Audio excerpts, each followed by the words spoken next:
Zimbabwe tour के लिए सिर्फ संजू सैमसन ड्रॉप नहीं हुए हैं, 5 खिलाड़ी टीम इंडिया से बाहर कर दिए गए हैं। जी हाँ, जिनकी जगह इस टीम में नहीं बन पाई, आप यंगस्टर को मौका देने के नाम पर 5 खिलाड़ियों को बाहर करते हैं। यही रेस्टेड फॉर्मूला होता है, कोई खिलाड़ी परफॉर्म कर जाता है और उसकी जगह परमानेंटली चली जाती है। संजू सैमसन को हटाकर आप प्रभसिमरन को लेकर आए हैं, समझ से परे भाई। ये डिसीजन किस लिए था, किस फॉर्म के आधार पर था? वही प्रभसिमरन जो ट्राई सीरीज में सिर्फ 3 मैचों में 97 रन बनाते हैं, उनका सिलेक्शन टीम इंडिया के लिए हो जाता है। संजू के साथ साथ आपने और भी खिलाड़ियों को ड्रॉप किया। अक्षर पटेल को बाहर कर दिया गया है, रीजन रेस्टेड हो सकता है उनके लिए भी, क्योंकि ड्रॉप तो वर्ड यूज होता नहीं है भाई। अक्षर पटेल की जगह आप हर्ष दुबे को लेकर आए हैं। हर्ष दुबे अफगानिस्तान के सामने खेले थे वनडे मैचों में, यहां पर भी आपने हर्ष दुबे को आजमाया कि भाई शायद अब हमें जरूरत नहीं है। ठीक है भाई, अक्षर को आपने बाहर करके हर्ष दुबे को आप ट्राई कर रहे हैं, ठीक है, समझ में आता है, फ्यूचर की तरफ देख रहे हैं। लेकिन अक्षर पटेल क्या नहीं खेल सकते थे? बिल्कुल खेल सकते थे। ये रेस्टेड है या फिर आप ट्राई एक्सपेरिमेंट क्या है, समझ से परे है।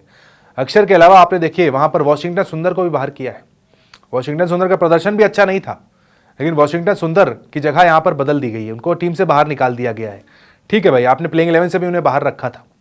वॉशिंगटन सुंदर के साथ साथ हर्षित राणा, उनका नाम भी इस टीम में आपको देखने को नहीं मिलेगा।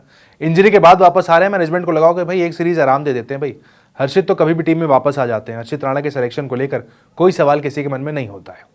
रवि बिश्नोई, एक खराब ओवर डाला इंग्लैंड के सामने, 29 रन दिए, 4 ओवर में 60 रन अपने स्पेल में दिए। रवि बिश्नोई ओवर कंप्लीट करते ही समझ गए होंगे मुझे टीम से ही निकाल देंगे।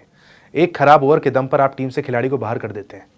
मैच के बाद आकर स्टेटमेंट दिया जाता है कि भाई हम तो जानते हैं खिलाड़ी का ऑफ दिन होता है, हम नाम नहीं लेंगे किसी का भी ऑफ डे हो जाता है, लेकिन जब सिलेक्शन की बारी आती है उन्हें बाहर कर दिया जाता है। रवि बिश्नोई लंबे समय के बाद टीम में वापस आए थे, एक खराब मैच उन्हें फिर एक बार बाहर कर देगा। पता नहीं कब तक बाहर वापसी हो पाएगी, नहीं हो पाएगी, कब तक बाहर रहेंगे नहीं कह सकते। लेकिन ये पड़े आप देखिए तो 5 खिलाड़ी यहाँ पर नजर आते हैं जिनको स्क्वाड से इस वक्त बाहर कर दिया गया है। स्क्वाड में कौन कौन से खिलाड़ी हैं वो भी आप देख लीजिए। बल्लेबाजी आपको लगभग वैसी देखने को मिलेगी जैसी हमने देखी यहाँ पर। आपके अभिषेक और वैभव सूर्यवंशी ओपन करेंगे, इसके बाद ईशान किशन होंगे, श्रेयस अय्यर होंगे, तिलक वर्मा फिर से एक बार वाइस कैप्टन है टीम के। तो यानी ऊपर के आपको 5 बल्लेबाज तो वैसे ही देखने को मिलेंगे जो आपने एक्सपेरिमेंट किया है गेंदबाजी में यहाँ पर कर दिया है। शिवम दुबे और सूर्यांश आपके ऑलराउंडर्स होंगे। रिंकू सिंह की जो वापसी हुई एक शानदार डिसीजन है, रिंकू की जरूरत थी इस टीम में। रिंकू के साथ हर्ष दुबे हैं, वरुण चक्रवर्ती टीम की स्पिन की कमान संभालेंगे। प्रिंस यादव, यश ठाकुर, अशोक शर्मा, मयंक यादव, ये आपकी तेज गेंदबाजी की तिकड़ी चौकड़ी है। इसके बाद प्रभसिमरन सिंह आपके सेकंड चॉइस विकेट कीपर होने वाले हैं। तेज गेंदबाजी में भी लोग कह रहे हैं कि भाई कई सारे और गेंदबाज थे जिनका प्रदर्शन आईपीएल में बहुत शानदार था। वो कार्तिक त्यागी हों, वो वहाँ पर आपके रसिक सलाम डार हों, मोहसिन खान हों, जिन्होंने शानदार प्रदर्शन किया था। अशोक शर्मा को तो आधे आईपीएल के बाद आपने बाहर वैसे भी कर दिया था, लेकिन यहाँ पर सिलेक्शन आपने देखा अशोक शर्मा का वहाँ पर किया है। क्यों किया है, आधार क्या है, समझ में नहीं आता है। प्रिंस यादव, मयंक यादव, दोनों को यहाँ पर सिलेक्शन किया गया है। मयंक यादव को तो आईपीएल के मैचेस भी नहीं खिलाए गए थे, लेकिन मयंक यादव का सिलेक्शन जिम्बाब्वे के सामने यहाँ पर 3 मैचों में खेलने के लिए कर दिया गया है। ये टीम कैसी है आप बता सकते हैं कमेंट सेक्शन में कि आप क्या कहना चाहेंगे इस स्क्वाड पर जो आपको यहाँ पर दिख रहा है। क्या यहाँ पर संजू की जगह नहीं बनती थी या बनती थी? तमाम अब डिबेट का विषय। दुनिया के अलग अलग एक्सपर्ट्स संजू सैमसन को लेकर अपनी अपनी राय रख रहे हैं। आकाश चोपड़ा भी हैरान है भाई कि क्या हुआ यहाँ पर, क्यों आपने बाहर कर दिया है। संजू सैमसन को ड्रॉप ही कर दिया है यार। I mean honestly let that sink in. I am very very honest, क्योंकि अभी अभी इस लड़के ने आपको वर्ल्ड कप जितवाया है। थोड़ा सा रॉकी वर्ल्ड कप का कैंपेन जरूर था, पर जब खेलना शुरू किया तो फिर 1 2 3 virtual quarter final, semifinal, final, runs, player of the tournament, I mean वो सब कुछ किया है यार। फिर 3 इनिंग्स उनकी खराब हुई है, विच इज एब्सोल्युटली अंडरस्टैंडेबल कि आपके आयरलैंड में रन नहीं बने। एक जो मैच अबैंडन हुआ इंग्लैंड के सामने उसमें रन नहीं बने, पर उसके बाद ड्रॉप्ड।